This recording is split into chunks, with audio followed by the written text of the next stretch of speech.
Queridos hermanos, bienvenidos a este culto de oración. En esta hora quiero invitarles a orar al Señor para comenzar o meditar en la palabra del Señor en esta hora. Bendito y amado Padre, te doy las gracias por la oportunidad que nos das de abrir una vez más tu palabra.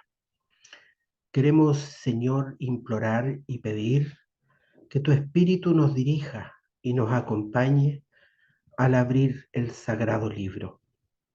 Bendice, Señor, a los presentes que se convocan para escuchar tu palabra. Te lo imploramos en el nombre de Jesús. Amén, amén y amén.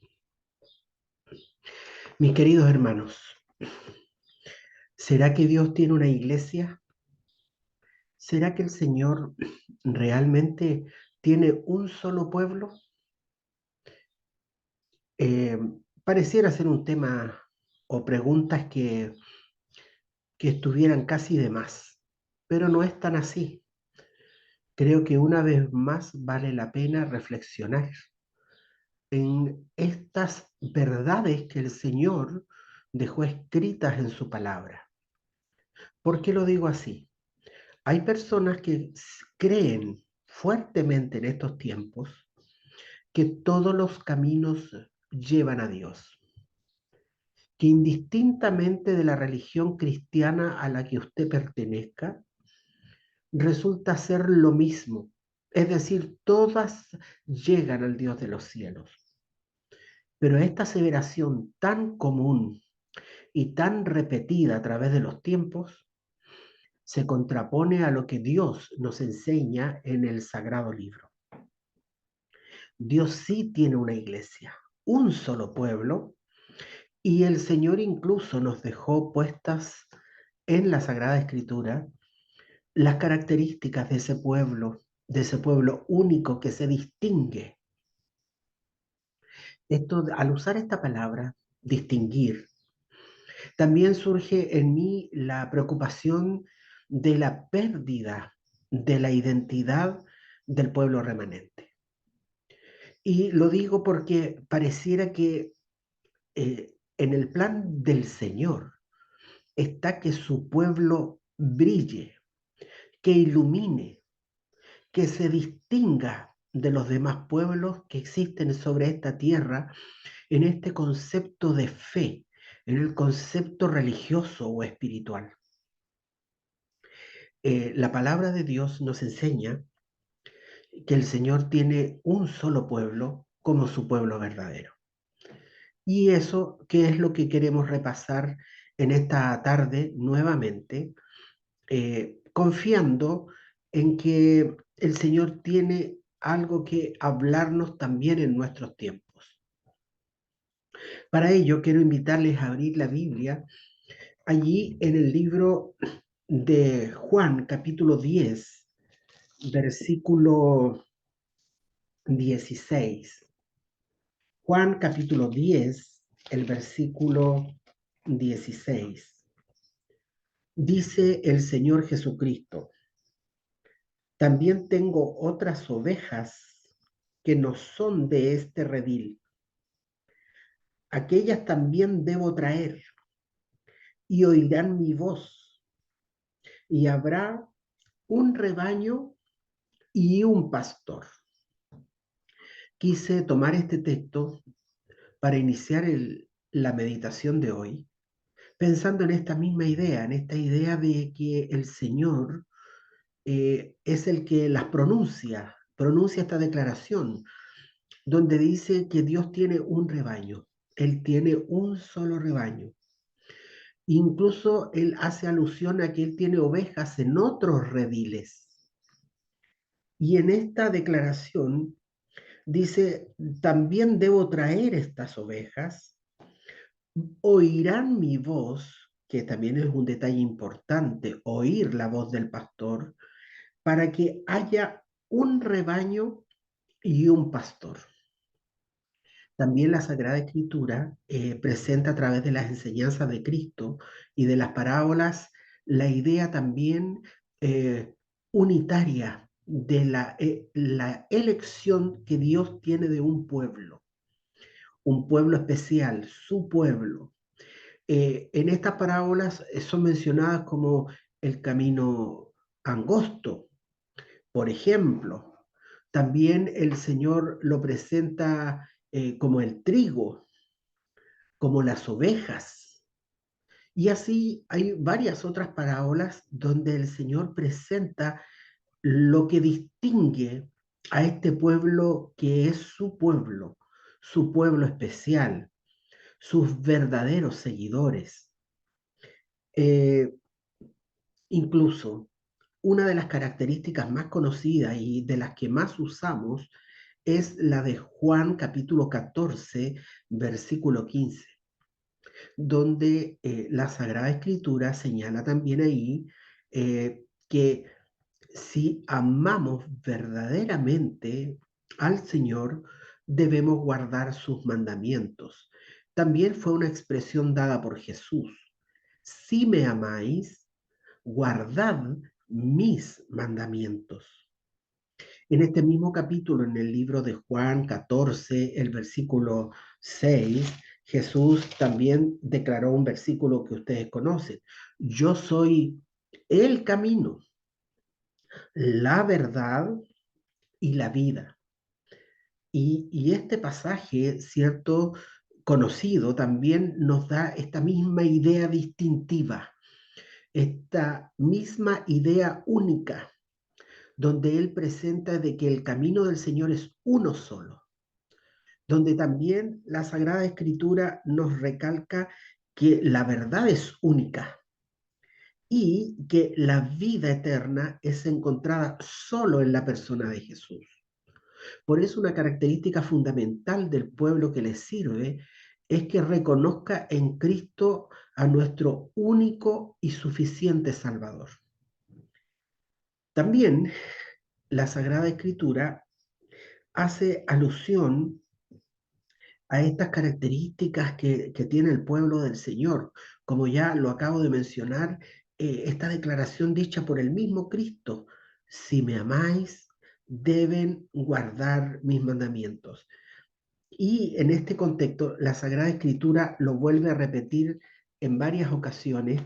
Y para eso, por ejemplo, quisiera recordar lo que está escrito en Primera de Juan, capítulo 2, versículo del 3 al 6, donde dice también la Biblia, y en esto sabemos que nosotros le conocemos si guardamos sus mandamientos.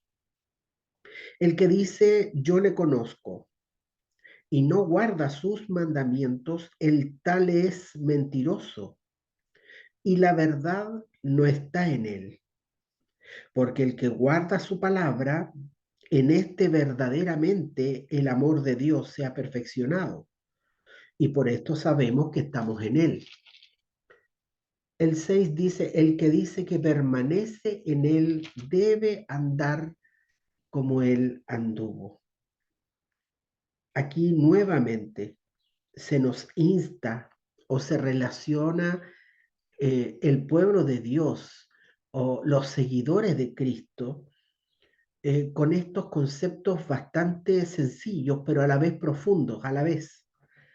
El 3 decía, en esto conoceremos identidad, conoceremos que somos sus hijos, si guardamos sus mandamientos. Agrega en el versículo 4 que si alguno declara conocer a Dios, pero no guarda los mandamientos, no solo es un mentiroso, sino que declara además la verdad no está en él. Vemos que la identidad del pueblo de Dios también se relaciona con la verdad, con esta verdad singular.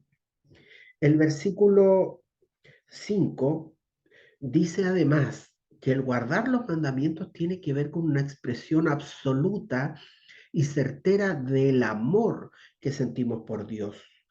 Y también hace esta descripción diciéndonos que El que ama a Dios, el que guarda sus mandamientos, permanece en Él o está en Él.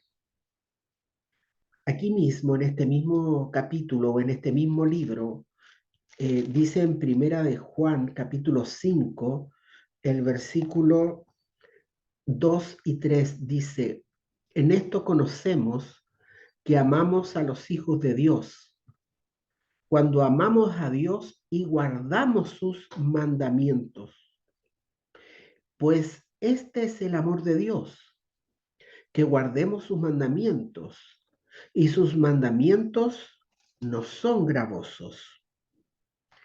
Mis hermanos, hasta este momento ya hemos leído varios pasajes, todos ellos relacionados con Juan, el evangelista, donde él presenta esta gran verdad distintiva para identificar al pueblo del Señor. Un pueblo que ama a Dios, un pueblo que le conoce, como él conoce también a su pueblo, como lo decía Juan 10, donde él se identifica como el buen pastor y que da su vida por las ovejas, que él nos conoce, que nos ama. Así también son las características recíprocas del pueblo de Dios. Ama a su Dios, conoce a su Dios y por lo tanto guarda los mandamientos. Si bien es cierto, pareciera que el mensaje está claro, pareciera ser muy sencillo de entender, pero no fácil de practicar. Y ese es el tema del cual queremos destacar también en esta hora. Porque mis hermanos, la Sagrada Escritura señala que los tiempos que vivimos son difíciles. Y si hay un momento en que debiera el pueblo de Dios distinguirse, es en medio de las dificultades. Identificarse como pueblo, identificarse como con este amor, con esta característica fundamental de obediencia a sus mandamientos. En el mundo cristiano actual, muchos exaltan a Jesús como su Salvador y su Señor.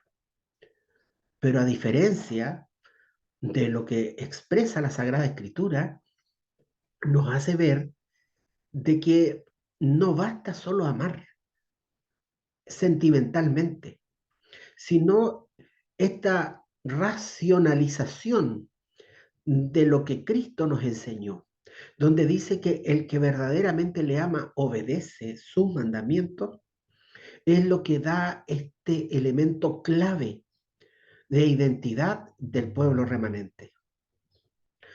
Como pueblo adventista nos caracterizamos por predicar acerca de la ley, acerca de los mandamientos. Se nos ha acusado durante toda nuestra trayectoria como pueblo de que somos legalistas, de que creemos en la salvación por las obras.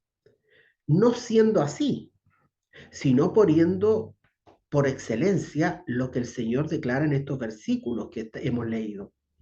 El Señor nos pide y nos dice que debemos guardar los mandamientos.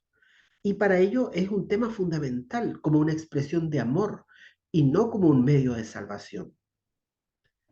Si bien es cierto, hay muchas iglesias cristianas que respetan los mandamientos parcialmente o, para decirlo con claridad, la mayoría de los mandamientos intentan también observarlos y respetarlos, pero no todos los mandamientos.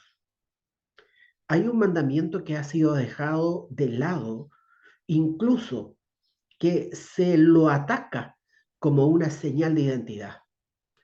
Se habla que el sábado está abolido, que el cuarto mandamiento de la ley de Dios ya no tiene validez.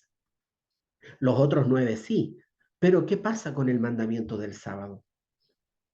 La palabra del Señor y específicamente de los labios de Cristo está este concepto profundo donde el Señor produce o nos invita a entender la identidad que debe tener en el pueblo de Dios la observancia, la obediencia de cumplir con el mandato divino de guardar el santo sábado. Por eso la Sagrada Escritura lo enseña, que hay realmente bendición en obedecer todos los mandamientos. Salmo 119, 165, Salmo 119, 165, dice de esta manera: mucha paz tienen los que aman tu ley, y no hay para ellos tropiezo. Aquí se destaca con un sentimiento especial en relación a la necesidad humana, que la paz está en el corazón de aquellos que guardan con celo y con minuciosidad la obra de los mandamientos. Mucha paz, dice el texto, tienen los que aman tu ley. Y sin duda que este concepto de amor tiene que ver con una obediencia absoluta. ¿Cuánto tiempo que usted es adventista? ¿O hace cuánto tiempo que usted conoce que el sábado es el día del Señor? ¿Podría usted decir que realmente usted guarda el sábado? ¿Que usted ha sido fiel en respetar los mandamientos de Dios? Por eso quisiera que usted lo meditara. ¿Sabían ustedes que en el mundo de hoy existen otras iglesias que también predican y enseñan acerca de la observancia del sábado? Pero aún así, no es suficiente predicar acerca del sábado, sino observarlo correctamente. Tengo la oportunidad de conocer varias iglesias que hablan acerca del sábado, pero no lo guardan conforme a lo que dice la Sagrada Escritura. Algunos de ellos tienen el permiso de sus pastores para transgredir el sábado a causa de la situación actual. Y este es un argumento que se usa, aunque usted pareciera quizás costarle creerlo, pero algunos creen que el pastor tiene la autoridad para excepcional de pedirle a los hermanos o de decirle que no necesariamente puedan cumplirlo porque las circunstancias de la vida no lo permiten. Otros también, sabiendo de este mandato tan claro y hablando y enseñando y predicando que el sábado es el día del Señor, algunos también se toman de este otro argumento: el Señor entiende o el Señor nos comprende. Aparte de lo que ya mencioné, de que algunos piden un permiso pastoral como que si eso fuera suficiente para transgredir el día del Señor, así también sucede con este otro argumento, que el Señor entenderá la situación. Si fuera así, podríamos entonces cometer adulterio argumentando de que el Señor nos entiende las circunstancias en las que lo hagamos.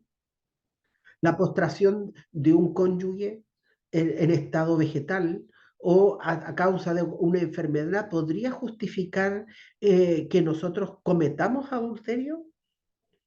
Sin duda, la palabra de Dios es bastante clara para decirnos las cosas.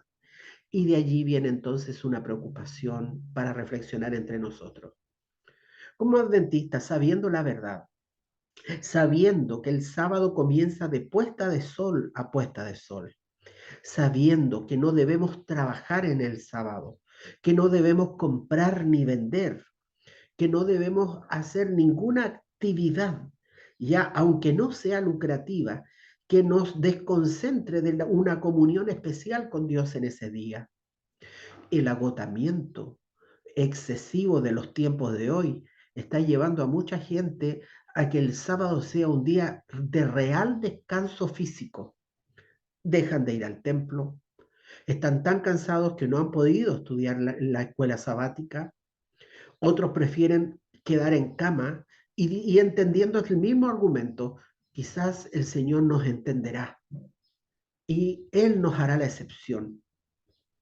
Hermanos, el libro de Ezequiel capítulo 20, el versículo 12, señala que el sábado justamente es una señal especial y distintiva del pueblo remanente en el fin de los tiempos. Dice estos versículos, Ezequiel 20:12: Les di también mis días de reposo, para que fuesen por señal entre mí y ellos, para que supiesen que yo soy Jehová que los santifico. El versículo 20 agrega, y santificad mis días de reposo y sean por señal entre mí y ellos, para que sepáis que yo soy Jehová, vuestro Dios. En estos pasajes que acabamos de leer, está con claridad expuesta en la Sagrada Escritura el deseo de Dios de que su pueblo guarde minuciosamente la observancia del sábado. ¿Será que como adventistas estamos haciendo eso? Isaías 58, versículos 13 y 14 dice, si retrajeres del día de reposo tu pie, de hacer tu voluntad en mi día santo, y agrega, y lo llamares delicia, santo, glorioso de Jehová, no andando en tus propios caminos, ni hablando tus propias palabras. Y así podríamos seguir parafraseando estos versículos. Pero ustedes ya lo han leído y conocen y saben perfectamente que el Señor en estos textos, como que acabamos de leer, Ezequiel 20:12, en Isaías 58, 13 y 14, como en Éxodo 20 del 8 al 11, el Señor dice con claridad que espera de que el sábado sea algo realmente sagrado, que podemos transgredir el sábado con las conversaciones que tenemos, con las palabras que usamos, con las acciones que nos damos con libertad de hacer. El Señor es claro para identificar su pueblo. Si bien es cierto, no aparece en la Biblia el nombre Iglesia Adventista del Séptimo Día, sí el Señor pronuncia claridad de que el pueblo de Dios obedece sus mandamientos, los ama, los respeta y se preocupa de cumplir con ellos con claridad. Hoy día incluso argumentamos que para facilitarle las cosas a la gente, para que otras personas se conviertan, es necesario ser más flexibles con los planteamientos divinos. ¿Será que esa será realmente la voluntad del Señor? Quiero recordar lo que dice el cuarto mandamiento de la ley de Dios. Acuérdate del día de reposo para santificarlo. 6 días trabajarás y harás toda tu obra. Mas el séptimo día es reposo para Jehová tu Dios. No hagas en él obra alguna, ni tú, ni tu hijo, ni tu hija, ni tu siervo, ni tu criada, ni tu bestia, ni tu extranjero que está dentro de tus puertas. Porque en 6 días hizo Jehová los cielos y la tierra, el mar y todas las cosas que en ellos hay. Y bendijo y reposó, perdón, el séptimo día. Por tanto, Jehová bendijo el día de reposo y lo santificó. Se acerca el día en que el Señor vuelva y Dios viene a buscar un pueblo. Y es tan importante esta declaración de amar y por amor guardar los mandamientos, como Jesús lo expresó con claridad, que el libro de Apocalipsis vuelve a tocar la misma idea con vehemencia, diciendo que la característica del remanente tiene que ver con la obediencia a los mandamientos. Lo dice Apocalipsis 12:17, lo dice Apocalipsis 14:12, destacando este llamado para identificar su pueblo. Finalmente, Mateo capítulo 7, versículo 21, encontramos un pasaje muy conocido también por nosotros, donde la Sagrada Escritura nos recuerda de los mismos labios de Jesús. No todo el que me dice, Señor, Señor, entrará en el reino de los cielos, sino aquel que hace la voluntad de mi Padre que está en los cielos.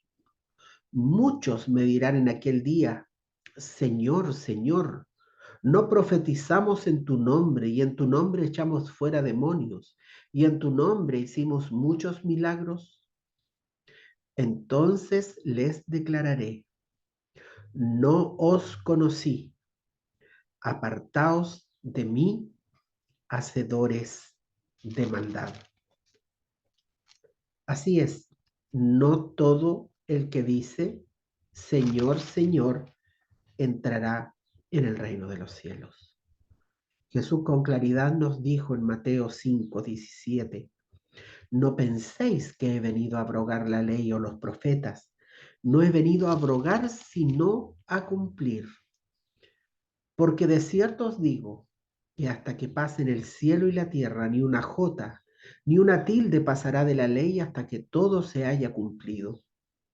De manera que cualquiera que quebrante uno de estos mandamientos muy pequeños y así enseña a los hombres, muy pequeño será llamado en el reino de los cielos. Mas cualquiera que los haga y los enseñe, éste será llamado grande en el reino de los cielos.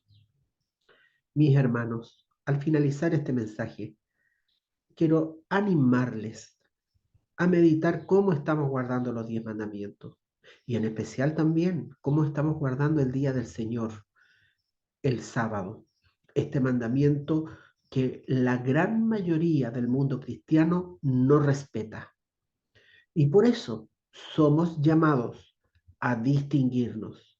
Como acabo de dar lectura a este último pasaje, Mateo 5, específicamente el versículo 19, dice el Señor que aunque tú consideres pequeño el mandamiento, por más pequeño que pudiera ser, el Señor dice que debemos cumplirlos todos y que el que quebrante uno de ellos, por pequeño que sea, perderá esta calidad distintiva del pueblo que el Señor viene a buscar.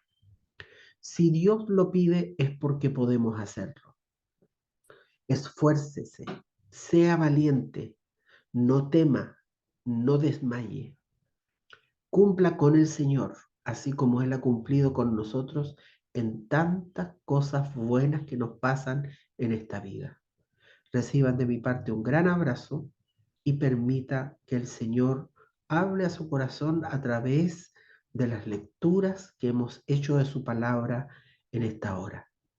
Que el Señor les bendiga grandemente a cada uno de ustedes.